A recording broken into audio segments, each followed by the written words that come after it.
Dear readers of the European Sting, there's one thing that drew my attention last week. The unprecedented fiasco of last weekend's Ecofin and Eurogroup in Dublin's picturesque castle.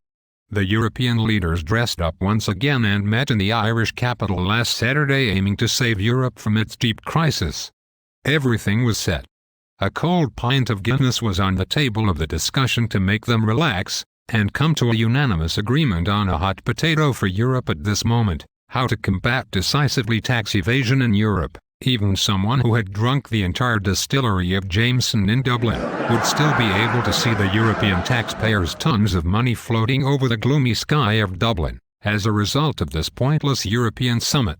Europeans chose not to go out last weekend and were holding their breath to listen to the golden measures that would eliminate once and for all tax evasion in Europe, making justice to the majority of the people in the old continent that were never able to hide not even 50 cents from the tax collector. Well, it turns out that all those people did very well by holding their breath, because the European sewage broke open during that summit, bringing all kinds of pleasant odors concerning tax evasion in Europe. It is such a pity. Just as everyone had just finished laughing his guts out with what happened to poor Cyprus, allegedly the biggest money launderer of this galaxy, last weekend we witnessed 27 washing machine fabricators fighting over which one washes off wine stains better.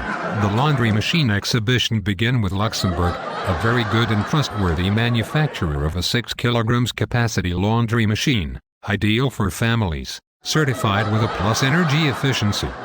Jean-Claude Juncker, Prime Minister of this city country, agreed to limit the capacity of the washing machine to 5 kilos.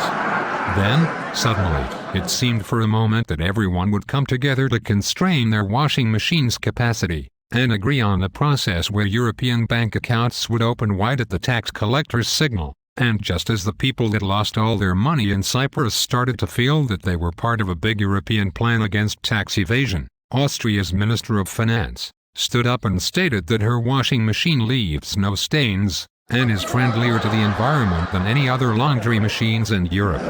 So, what basically happened is that Austria opposed the rest 26 so-called united ultimate fighters of tax evasion, pointing the finger to other washing machine manufacturers like UK. That was one of the countries in the alliance of the protectors of the poor. Maria Fekter, the Austrian finance minister, even called the British hypocrites and pointed them the finger for being the biggest tax haven and money launderer in Europe. Bravo! I mean, this is the kind of politics every European would expect from his elected politician.